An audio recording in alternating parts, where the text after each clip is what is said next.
more time. Good evening, everybody. There we go. Well, listen, welcome to the Bruh Code. I am your host / moderator / make sure y'all do what you got to do tonight, Ryan Jor-El. You all look great. How you feeling tonight? Y'all feeling good? Y'all went to church today? Yeah, me too. What was the sermon about? I'm just kidding. Money. The sermon, okay, all right. So we got a lot of people from our church in here. So the sermon today was about money. It's my money. I need my money. I need it now. Like J.G. Wentworth. It's my money. I need cash now. So we're here. So thank you all for being here. One thing I always say is when you hang out with somebody or chill with somebody, you're literally sharing a portion of your life with them. And so I'm grateful on behalf of Elliot Riley and everybody that's here, that you're sharing a portion of your life with him today. It's a bunch of parties going on right now, but you chose to be here. Cinco de Drinko weekend. How many people participate in Cinco de Mayo? Y'all lying. Y'all lying. So thank you for being here tonight. So before we get started, I want to introduce our panelists for the evening. Before I do that, shout out to DJ A. Mills for keeping the tunes going. Give it for A. Mills. I want to give a shout out to Sip City for allowing us to be here today. So give it for Sip City. Can y'all hear me in there? Thank you. We love you. We mean it. I've been here like 5 times and never knew this space existed. So literally, we did an event right there, and I had no idea this was here. So dope spot. If you want to have a little conversation party, it's a great place to have it. Let's get started. Elliot, I know you back there, but you last. Okay, so I want to introduce our panelists. So our first panelist is Natasha Cattenhead. She's a devoted okay, that is her husband, Jason. In case you were wondering. All I said was the name, bro. My God, I couldn't even. So they've been married 18 years. They got 75 kids. No. Married 18 years. Jason, her husband, is here. They're proud parents of 2 teenage sons. Natasha's a passionate mentor and motivator who leads with authenticity, strength, and a deep faith as a follower of Jesus. And if you don't believe that, she led us in prayer a little bit ago, and we almost ran out the back room because she was praying. She's driven by her commitment to family, faith, and helping others become their best selves. She also finds much joy and peace in her favorite things, horses and beautiful sunsets. Our panelist, Natasha Cattenhead.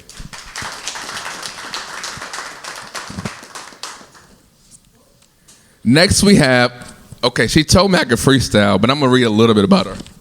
It's okay. I'll get in a second. It's all right.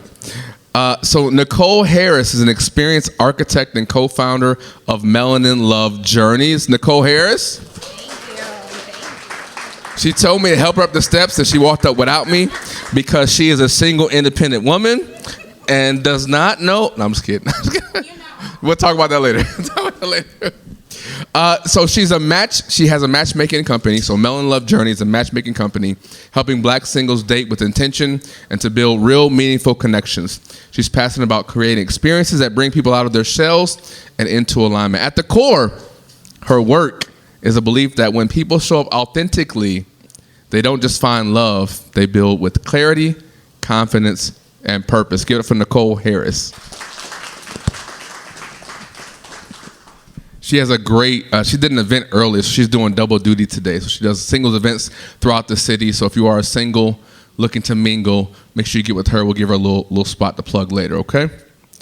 Next, we have Brandon Moore. Brandon Moore embodies discipline, growth, and self-awareness. Brandon has spent years committed to doing the inner work, investing in therapy. How many of y'all go to therapy? There should be so many more hands up. Okay, before you come up, can I say this? Can I do this? I know black people that we were not taught to go to therapy. I know that it's apropos. I know nothing's wrong. We just brush it under the rug and continue.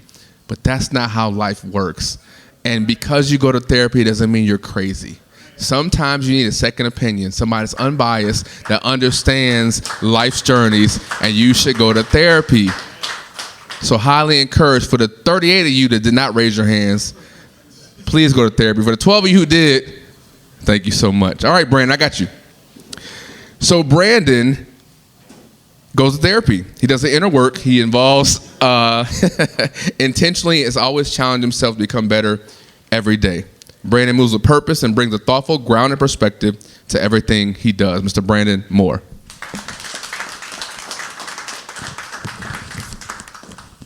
I'm going to take what they call a point of personal privilege. I need everybody to stand up. Everybody stand up. The reason you're here is because this guy touched you in some kind of way. You may have seen an Instagram post. You may have got a text message. You may not even know who he is, but he decided to write a book to help people. So I want to present to you don't come out, Elliot, stay there. Just wait, I got you. Mr. Elliot Riley, who is an author. An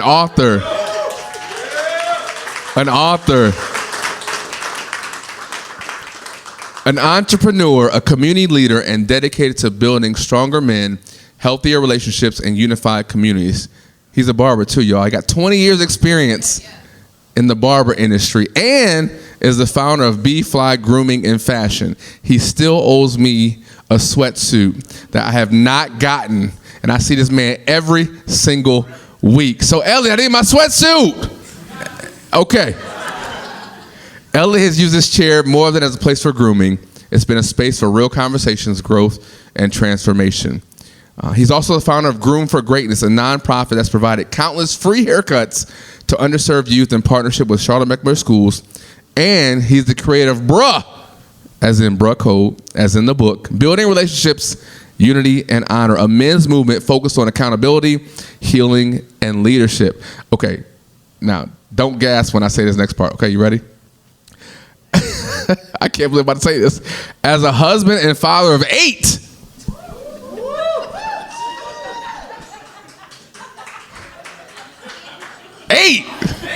that man should have been to the doctor a long time ago. Elliot leads from lived experience. His work is rooted in faith, personal growth, and belief that change starts within. His book, The Bruh Code, 10 Principles for Building Relationships, Unity, and Honor, is a reflection of his real-life lessons, offering men a blueprint for growth, discipline, and legacy. Listen, this is why you're all here. I need you to go crazy for Mr. Elliot Riley.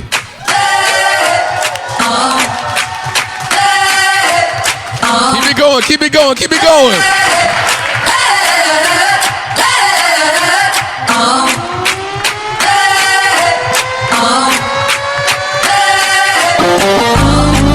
Yeah!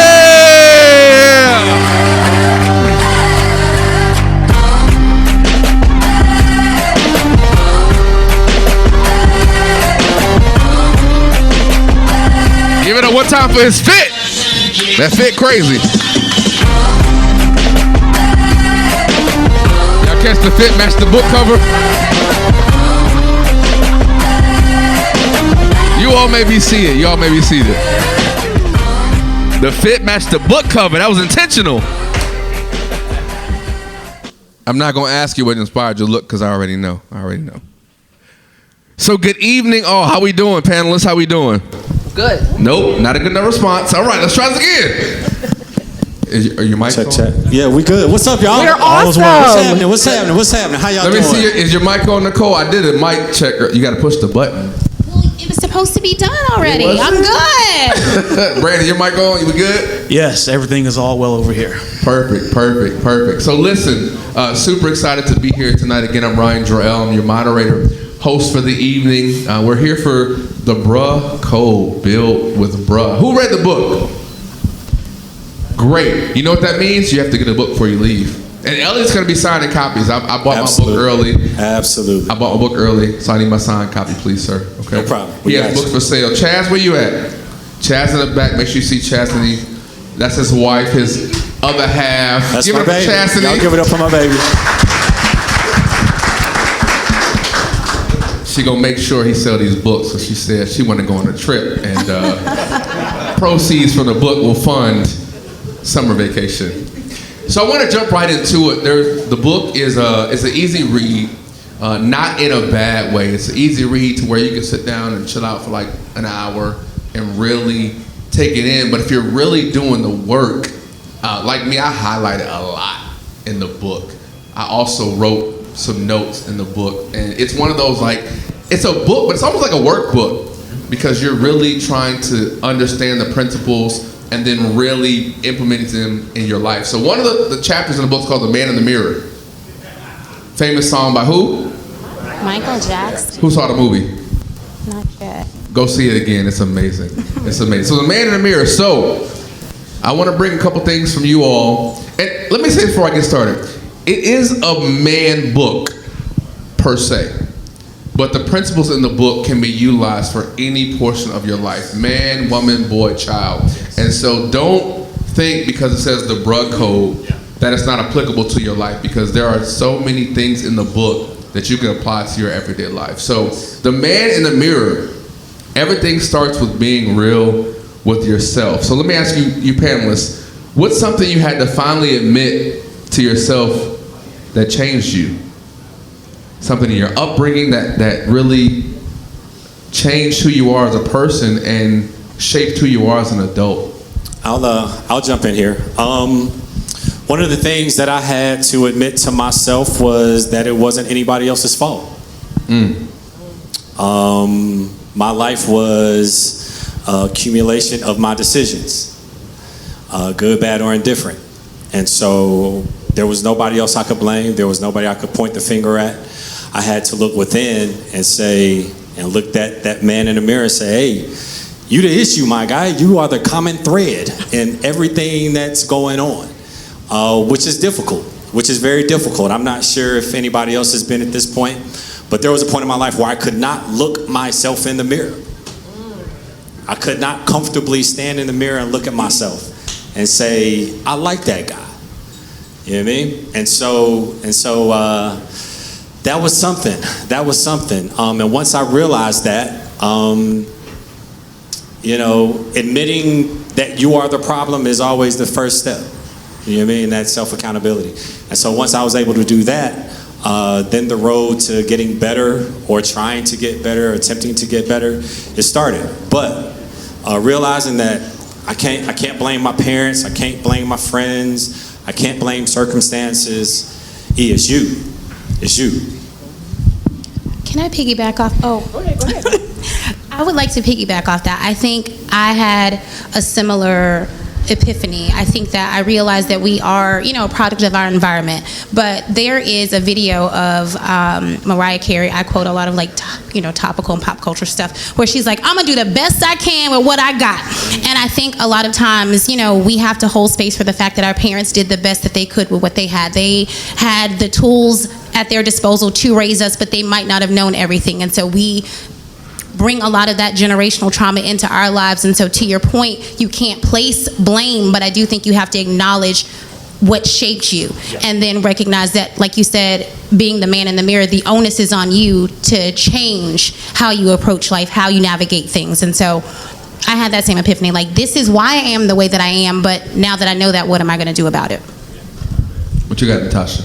Mine was a little different. On the flip side, when I looked at myself in the mirror, I realized that my story was good enough for my story. I was always looking at other people, comparing myself, which my son does that a lot, not feeling like my story was significant enough, or it was good enough, or there were things about me that were sufficient enough. I had my own giftings, I had my own talents, but I would always play them and dumb them down. And I would always support other people. I would always praise other people. And then I would get back by myself and wonder why I wasn't excelling like said people. I was never pushing my gifts. I was never pushing my purpose. And so when I looked in the mirror, I had to accept and acknowledge the fact that who I was indeed good enough to be who I was. And so once I figured that out, I took off. That'll tweet. Who I was is what? Good enough to be who I was. Good enough to be who I was. What you got, Brandon? I would say that to add with that, everyone's journey is their own, right? So with that, I don't understand who can be the one person to say that you should be here or you shouldn't be there, right? So you are as far as you need to be.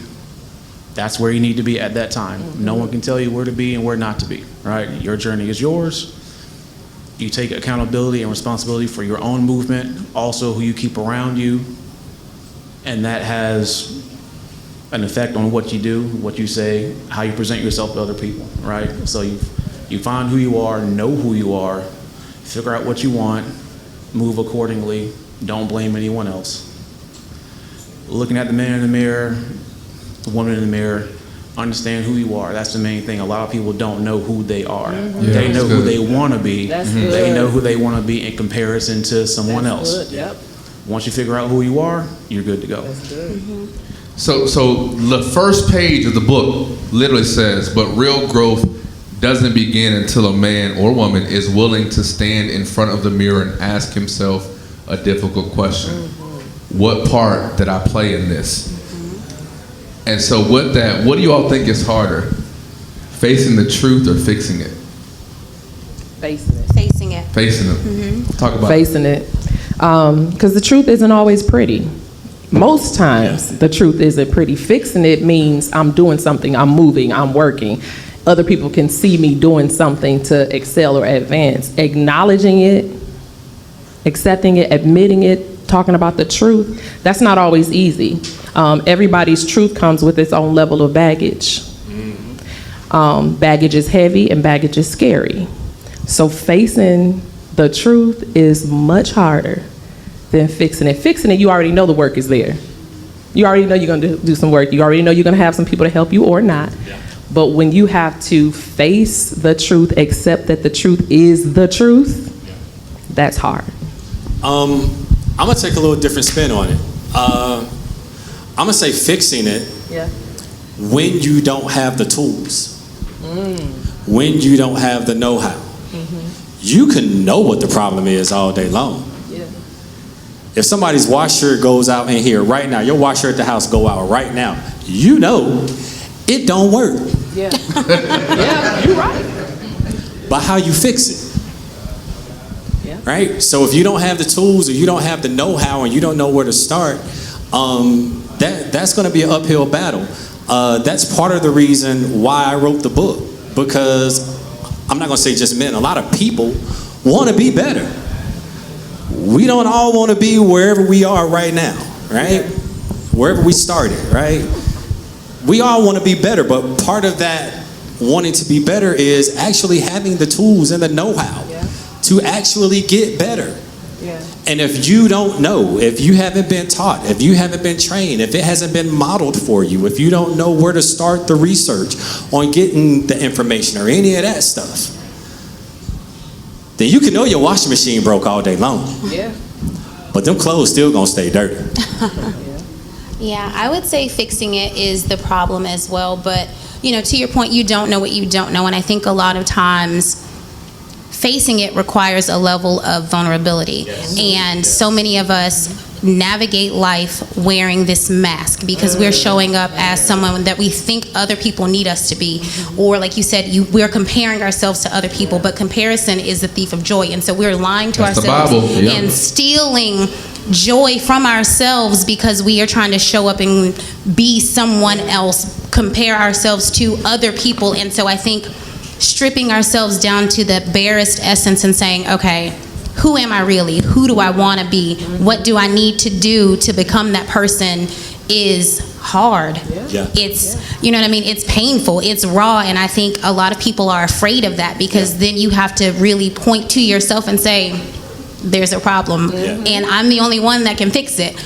So once you know what the problem is, once you've admitted that you might be the problem, because I had to admit that to myself, I'm the problem.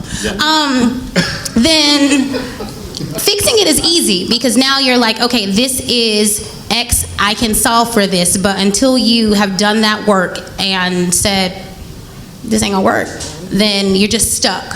So I just want to piggyback off of one thing you said about comparison. Mm-hmm. The crazy thing about comparison is nowadays we are comparing everybody to that little screen. We compare ourselves to that little screen. Yeah. And the thing about that screen is it's everybody's best moments. People Yep. aren't who they post to be. Yeah, people. Yeah, Say that again, Cole? they aren't who they post to be. Yeah. Post. Like Yeah. they share. Clock it. I'm not doing But- that. I'm a guy. He just did it. Yeah. But yeah, they share representatives. They share the part of their life that they want you to see, and you're comparing yourself to that, and you're driving yourself crazy into a tailspin. I always say that social media, especially Instagram, is the greatest reality show in the world. And however many followers you have, however many people you're following, those are your channels. And so if you don't like one channel, you can flip to another channel. Yeah. And then once you're done with that show, you can flip to another channel. But the thing about it is we do this so much that we miss out on this, what's actually happening, the real world. I miss that show. Because even though it was a reality show, it was a reality show. It literally showed you what happened when you just throw some strangers in a house. Yeah. And most of the time they started fighting, Yeah. right? Real But world. Real world. Real world. Good You know what I mean? times.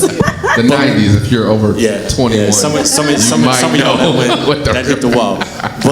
But we have to at least try, because it's very difficult. But we have to at least try to not compare ourselves to people's best moments at that time. You know what I mean? Just because it looked good right here for right now, don't mean that it always is. And let's not get so caught up in that, because, you know, like she said, comparison is definitely the thief of joy. Yeah. And don't be hostage to your worst moment. Like, you can rise above that. Like, I think we are so hard on ourselves because, you know, we hold ourselves to such a high standard, but we are not our lowest moment. We can always come out of that. So I'm not sure if you all are taking notes, but they are dropping so many gems. I want to retweet. Is this on? Is this recorded? Yeah, Okay, we got all that. I'm gonna go back and steal everything. Yeah. You don't know what you don't know, and then you're not your lowest moment. Whatever you just said, it was good. something like that. And they're supposed to be. People aren't what they People ain't what they supposed to what be. they supposed to be. Like Omarion. Right. You know, chick, Relax. supposed to Copyright. be. So page 11 says growth doesn't happen because we pretend everything is fine. Growth happens because we are willing to confront what needs to be changed. And I've never been to AA, but what I'm told is they say the first step is admitting. And then Jay-Z would say you can't heal what you don't reveal, right? And so pretending to be okay, what does that really get you?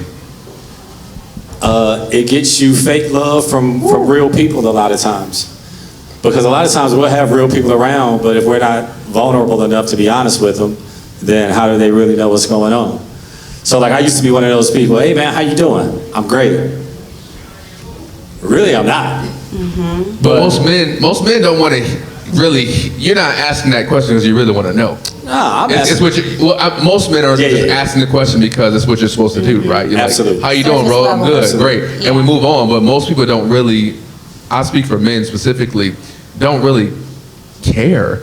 Like we don't really want to know how you're doing because we don't have the time to sit here and listen to you vent about whatever you need to vent about. And then if we grow up not venting, now we're like, oh, you soft, bro. Like why? Like we don't do feelings and emotions. And that's why I talked about therapy earlier, because you learn how to truly tap into your humanism. Is that a word? Yeah. Because we're still human beings, right? And so we have emotions, we have feelings, we have thoughts.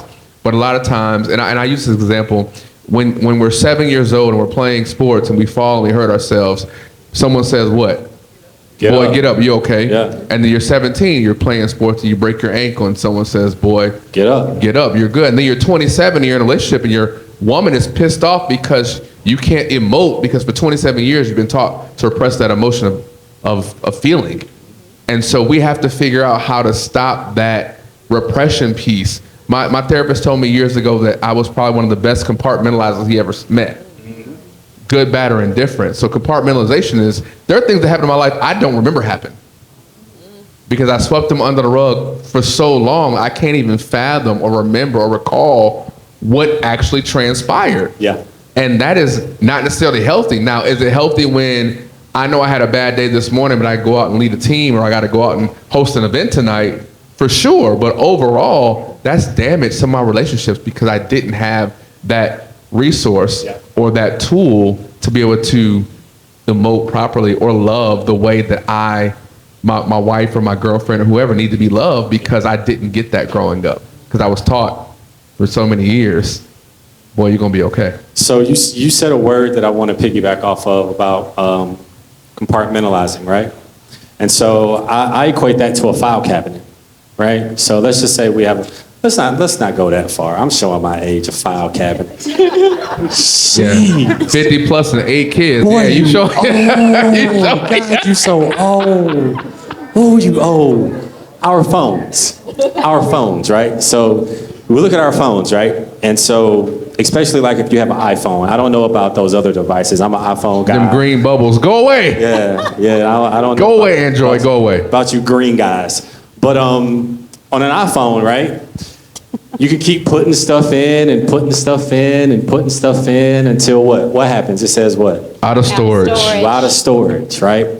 And so with your phone, you have to go in and you have to delete some stuff or you have to remove it, right? But with life, it's not that easy, right? Especially as men. As men, we just push down, push down, push down, push down until we run out of room, right? Now, I got to go back to the file cabinet, because with a file cabinet, the more you try and put in, you start running out of space. Now, stuff starts sticking up. Slowly but surely, stuff starts sticking up. And the more you try and put in there, the harder it gets to close, right? Until one day, it just don't close no more. And until one day, you can't put anything else in there, right? That's the file cabinet. But what happens in our lives? Most of the time, it comes out. And as men, when it comes out in very destructive ways. Yeah. It comes out, and it comes out on people who don't really deserve it. That's right. Yeah. And so that's why whenever you ask someone how you doing, and they say, at least I say, do you really want to know? Like if you ask me how I'm doing, do you really want to know? Got the capacity for that, yeah. You know what I mean? Because if you're asking and I'm in a mood, then you're about to get this, right? Because I need to let it out. It's got, even if it's just 2 minutes, I'm not going to talk your head off for 5 minutes. If you got 2 minutes for me to get this off, because you never know what those 2 minutes will do. Recently, we've seen a lot of brothers out here taking their own lives, taking their families' lives, their wives, their kids. A lot of that going on, right? And why? Why? Right? I would like to think it's because they just don't have nobody to talk to. And one man can only stand alone for so long. Iron sharpens iron. But if you're trying to sharpen your iron on some wood or by yourself, it's an uphill battle. Yeah. It's an uphill battle. Can I address something real quick? Please do. I'm not a man, so I can't speak as a man. That's right? why we have you here. But I will say that what I have found with a lot of men is not that they didn't have people to talk to. They did not appreciate the accountability that came with the people that they had to talk to. That's good. So they didn't want to talk to the people that were going to check that emotion or check what they're doing as a result of said emotions. It's uncomfortable, you know what I mean? And of course, men have egos. And it's challenging, right, and pride. And it's challenging when someone is reading you, especially when they're addressing truth. When they start digging in that truth, again, because they've compartmentalized and because they've swept stuff under the rug and haven't acknowledged, that truth hurts. And when you're digging in it, now you're ticking me off. Yeah. Right? Yeah. So it's uncomfortable for men to talk because they have to, they don't want to talk to the people who are really going to be effective because it costs them too much. And so I would encourage brothers to be okay with getting uncomfortable.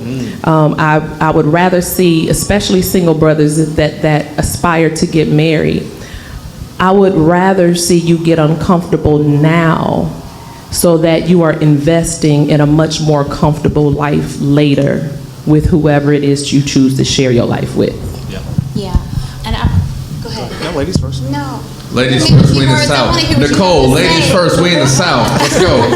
No, I was going to actually piggyback off what you were saying earlier, Ryan. So you mentioned that oftentimes when men ask, how are you doing, they don't really want to know because they don't have the time. I would challenge that and say, I don't think you guys have the tools. A lot of times, like you said, you guys haven't been taught how to emotionally regulate, how to unpack your own feelings. So if you can't show up for yourself, how can you show up for someone else?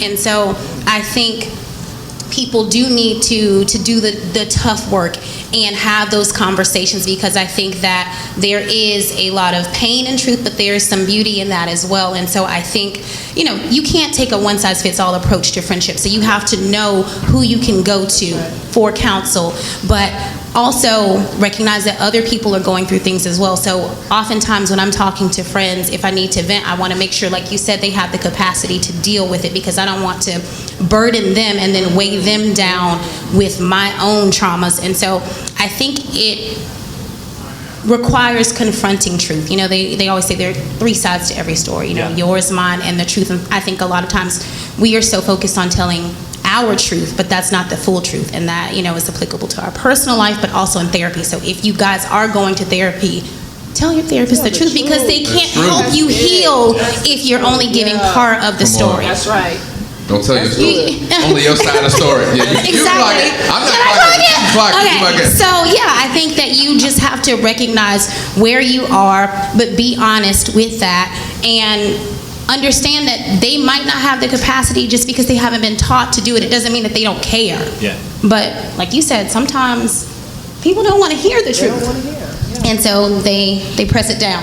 I'm so sorry. What you got, B? What you got? I would say there's two different things from my perspective. One thing is that sometimes I don't think there's enough emotional space for us to really explain what's going on with ourselves, right?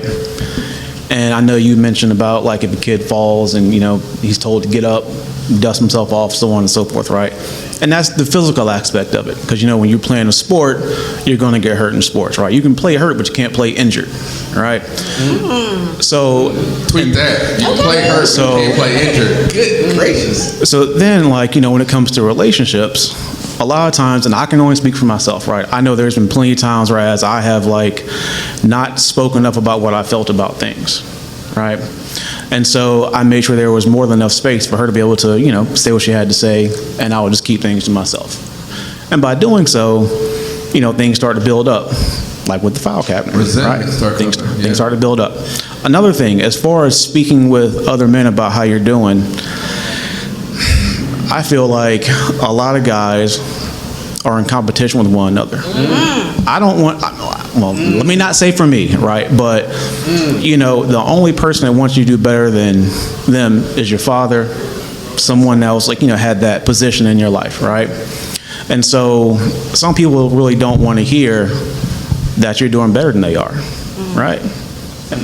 I can't say that for myself. I'm glad that Elliot's doing well. I'm glad everything is going well for him. But I remember when things weren't going that great for him. And so, he and I had plenty of conversations at the shop. 2-hour haircuts. Haircut only took half an hour, if that. But a lot of times if we stop being in competition with one another, and we can find a common ground, and we can sit and have those conversations about how you're doing, and then maybe network on, well, hey, maybe we can speak on this, or we can talk about this, or we can go do this or that. But stop being in competition, then maybe you won't have a hard time expressing yourself. Just real quick, I'm gonna let you. This is an interactive experience, so if you have any questions, if you have any comments or anything, feel free. And we'll figure out how to get a mic to you. But this is an interactive experience, all right? So y'all just don't sit there. We learn from each other, all right? We heal together, all right? So Elliot's trying to be the host and won't let me talk. I'm sorry. And get me to my point.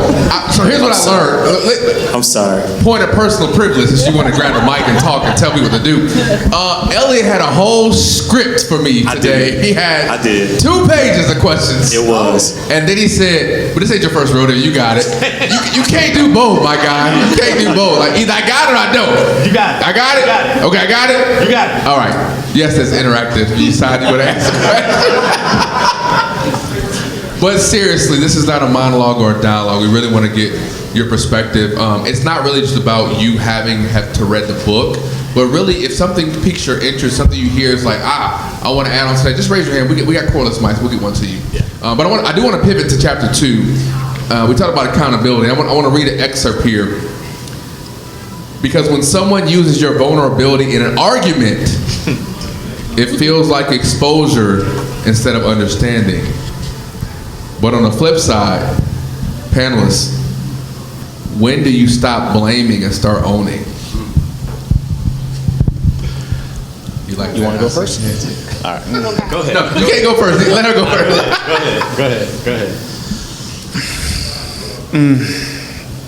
When you realize you're the common denominator of your problems. Yeah. Right? So the book also speaks on cycles, which I know that's chapter 5, I believe. Right. But when we're doing the same things, we're getting the same results, day in, day out, right? What do you expect to change from that?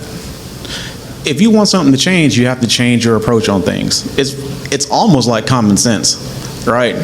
However, a lot of times we will choose chaos because we know how to navigate it. We're comfortable in it. We'll know what to do. We'll know how to handle it. And so a lot of times when you're trying to figure things out, the hard decision is almost always the right decision. But you want to take the easy way out. We've all done it. And deciding not to do something is still a decision. Okay, so I also highlighted that part. I know we talked about this. What you Yes, write? I did. saw you wrote something. What you write? Okay, Tell us I'm about what to tell you. Okay. So I'm a Libra. We like balance, and so I think a lot of people assume that we are indecisive, but we are just seeing things from every vantage point. And so I think two things can be true. I think when someone uses your vulnerability in an argument, it does feel like exposure, but I also think hit dogs are gonna holler, right? So you are now being confronted with that truth and you're like, wait a minute, I don't wanna deal with this. But when someone weaponizes your vulnerability, I think you have to step outside of that emotion because they were your safe space. And so now that they are hitting what you feel is below the belt, you get defensive because it's like, I shared something with you that's sacred. I shared this in confidence, and now that you're using that against me. And so I think the healing happens when you remove the emotion from it. Yeah. And you step back and process the why and understand why they said what they did. And then you can move past it and start to do the work. Yeah. But it takes a little bit of work. It's uncomfortable. I think that's been the common thread here. Not you smiling. What you about to say? Hurt people. He started rubbing that knee. That's that old man thing. You start rubbing that knee. That's that. You got an epiphany. Hurt people. Yep. No matter how big or small the hurt is, if someone is hurt, then they generally want you to. If someone feels hurt by you, they generally want you to feel that same level of hurt, right? Which then does not justify a crazy response, but we're human, right? And so that's where, being able to self-regulate, in the moment comes into play. But if you being hurt by everybody, You're the common denominator. You're the problem. if everybody hurting your feelings, if somebody can't tell you that your shoe was untied without you feeling a type of way, if someone can't hold you accountable for being late because you're late, then 10 times out of 10, we need to revisit chapter 1. Man in the mirror. We need to go back to chapter 1. Because it can't always. I get it, man. I get it. Like, sometimes we just have bad days or bad situations or whatever, right? And in those situations, most times, people will give you a mulligan. They'll give you a one-up. You know what? He wasn't feeling his best. I know he wasn't. And that's normally not him. Okay. But every time, dog, all the time, sweetheart, bruh, all the time, sis, all the time, it ain't them. It ain't them. I have a saying, right? What's the saying? I have a saying, right? If I'm always the problem in the situation, then what does that make you? The catalyst? An accessory? Ooh. I'm just saying, if I'm always the problem, then what that make you? But sometimes I am the problem. So in those times when I am the problem, okay, cool, you gotta own it. But you know, it's two, like you said earlier, it's two sides to every coin, and sometimes it's us, and sometimes it's this new word. It's this new word, something about fuel. Oh, gaslight. Oh yeah. Yeah. Something about fuel. He knew what he was gonna say. Y'all And fell for it too. Y'all fell for it. Like, And sometimes some people ride around with their car on E, but can make it from here to Texas and back. If you feel me. Yep. All right. what you got, Natasha? What you got? So word the question again. You said, when do you stop blaming and So start? yeah, so when people use your vulnerability and argument against you, that can be hurtful. But when do you stop blaming and start owning? Start owning.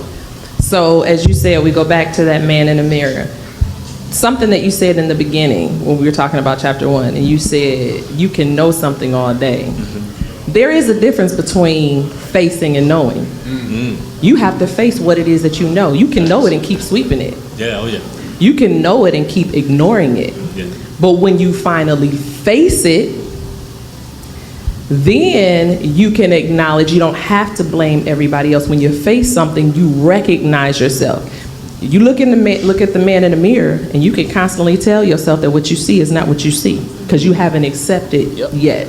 Right? You're delusional because you don't want to believe what you see. When we start accepting what we see, when we start acknowledging, when we start facing the man in the mirror, not just glancing at him and walking on out the room, face that man in the mirror, then you can say, oh, okay, I am the problem. It's me. It is me, right? But you gotta face it. You can't just keep sweeping. And as long as we're sweeping, everybody else is gonna be the problem. Absolutely. I mean, it's great self-awareness too, to know. And I used an example last week. Oh, I'm not gonna say that. That's too much. This ain't my show. But it was a good one. But I'm not gonna say. I'll tell y'all blunt. I'll tell y'all blunt. No, absolutely not. Okay. So we Take was. the carrot. It took me back for a second. I might have revealed too much. Anyway, so let's move on. We talk about accountability a lot, right? And so, we mentioned accountability, but I want to know what habits actually show accountability in real life. How can you implement what it means to be accountable in your everyday life? Go ahead. Tell the doggone truth. Hold on. Fall in love with the truth, not your truth. The truth. Oh, wait, that's good. That's a whole thing. So wait. Yeah. So Okay, wait. okay, come on. Hold on. Wait, hold on. Okay. So, what if, and I'm not a big what ifer, but typically people don't tell their truth or the truth because of the other person and what their response would be. Okay. So how do you combat that fear and actually telling the truth and accepting whatever comes? I'm glad you asked.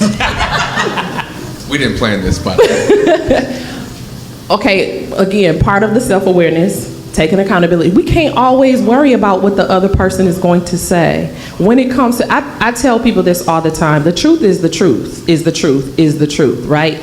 I can't help it. Now, I don't have to deliver the truth like a butthole, but I do have to deliver the truth. Now, what you do with said truth, now here's the other thing. I hate the term your truth, my truth. That's why I said the truth, okay? Stop decorating the truth with what you want it to be. The truth is the truth, fact. Fact.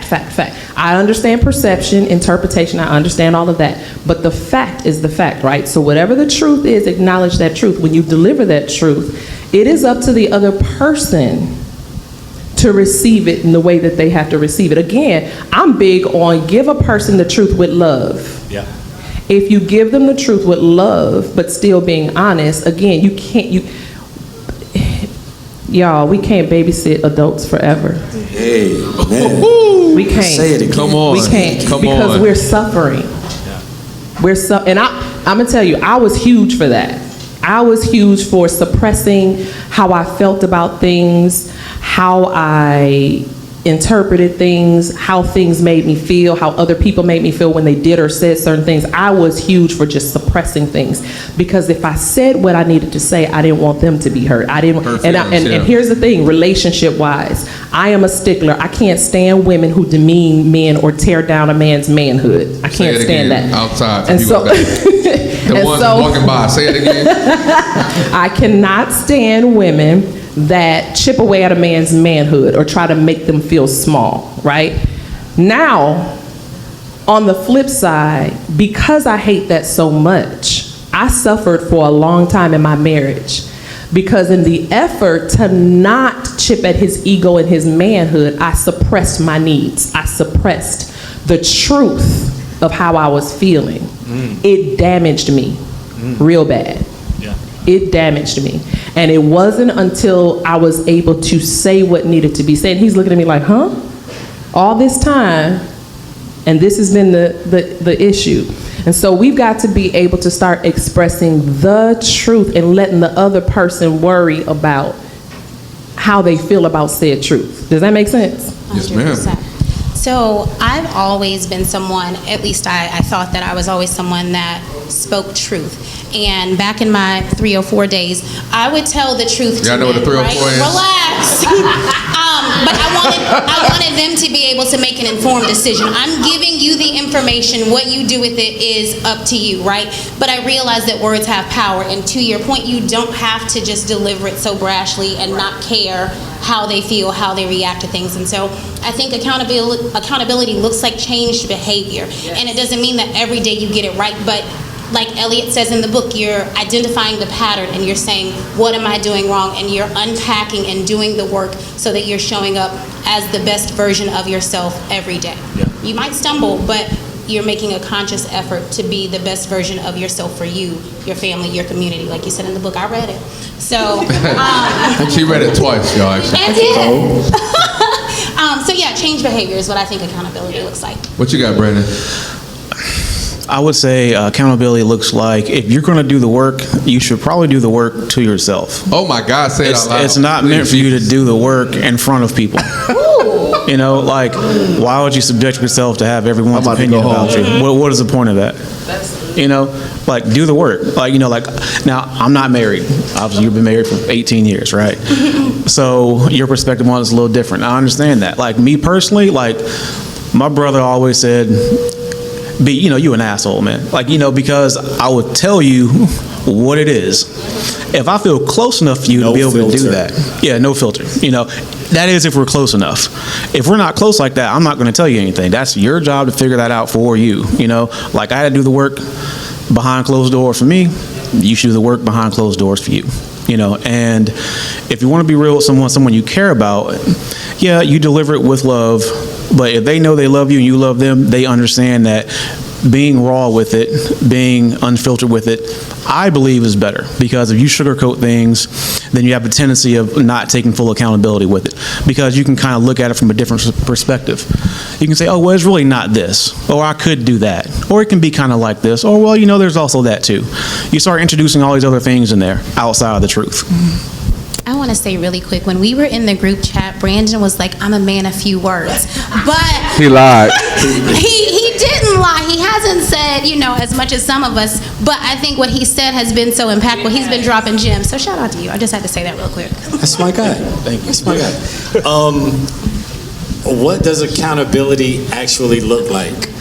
I want to piggyback off of one thing that Natasha said real quick. She said that you don't have to be a butthole about how you deliver the truth, right? I'm a huge, it's not what you say, but how you say it. How you say it.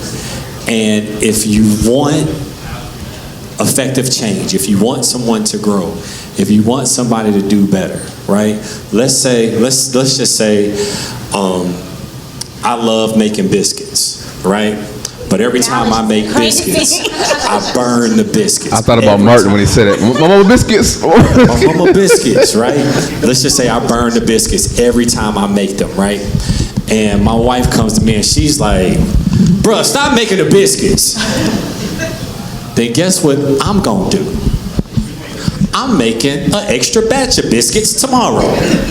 Because that's me. Okay, cool. All right, watch this. Now you have turned on petty E.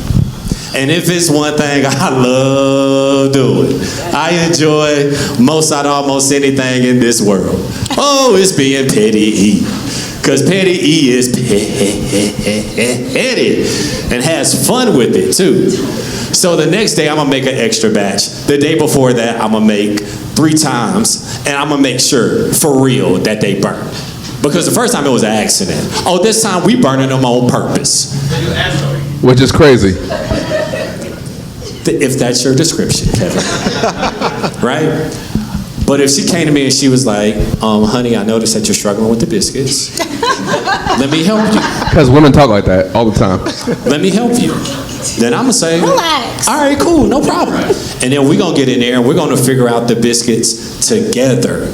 You know what I mean? It's not always what you say, it's how you say it. How does accountability show up? Accountability shows up with you first. Mm-hmm. If you can't hold yourself accountable without anybody saying anything to you, right? If you continue to lie to you about you, then if you continue to lie to you about you, God don't bless who you pretend to be. Ooh, put Good that in God the second Almighty. book. You stole that from PB. He blesses He blesses who you really are and who you really are to you.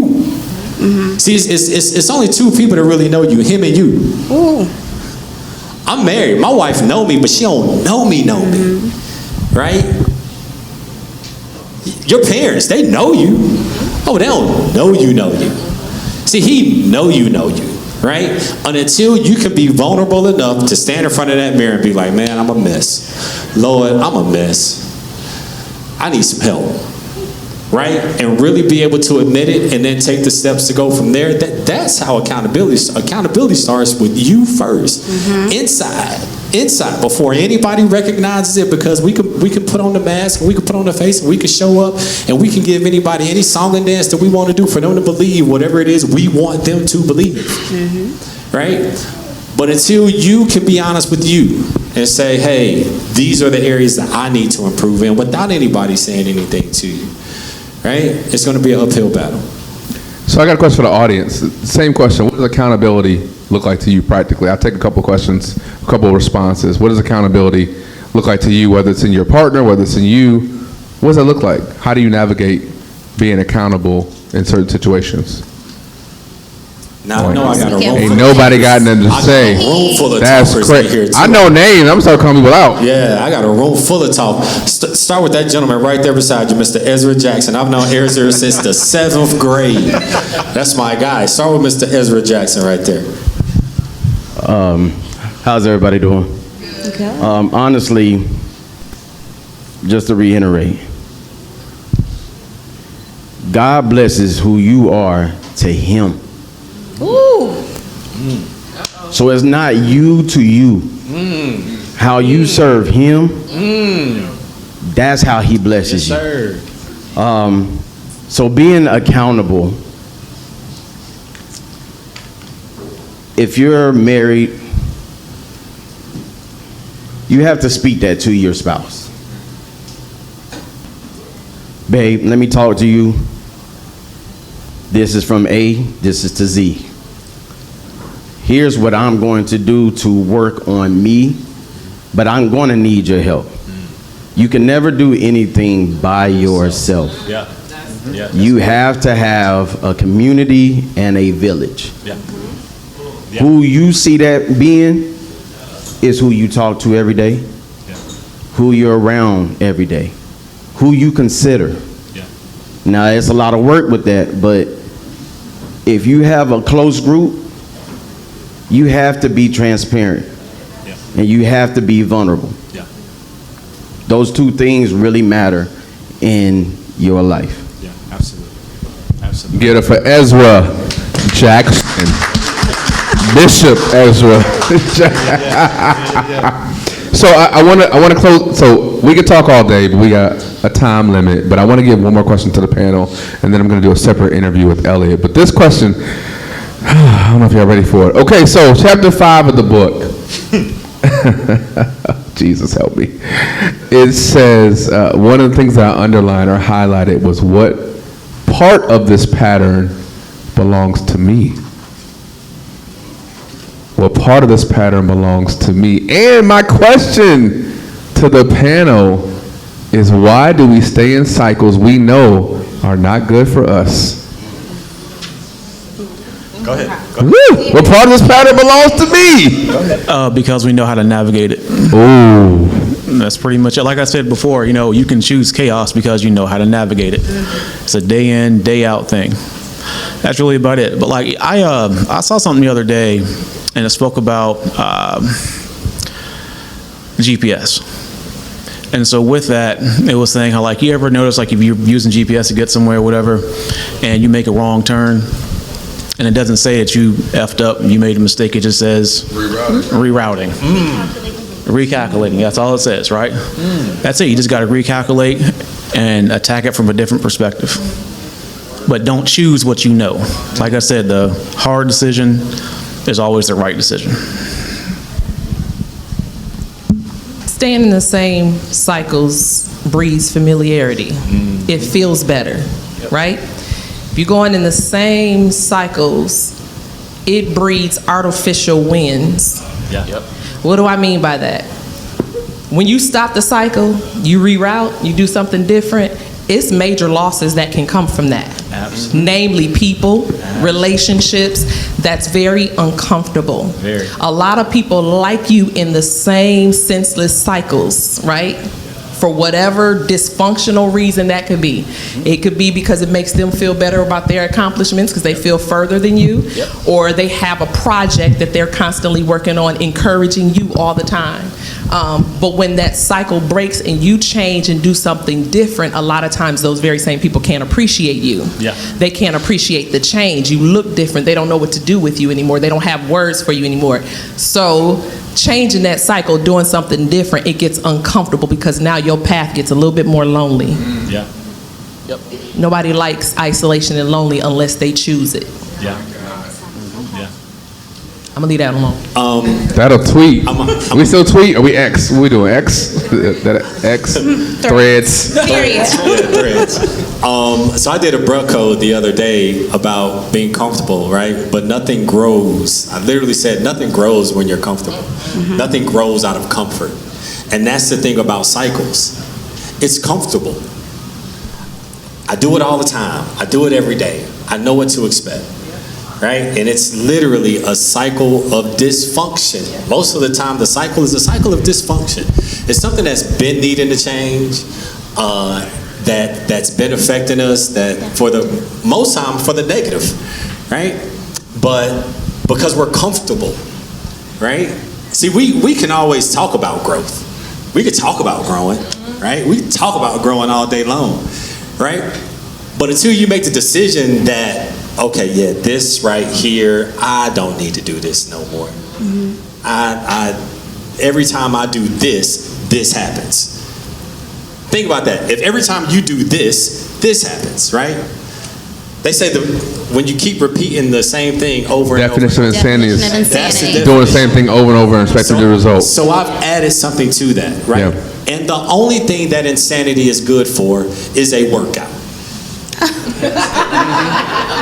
Some of them are too young to get Some of them that are too joke. young to go get it. Some of y'all got it though. Before they know it understood, it was like, yeah, Billy Blanks Only and thing insanity is good for is a workout. Richard Simmons. Right? And so that's why.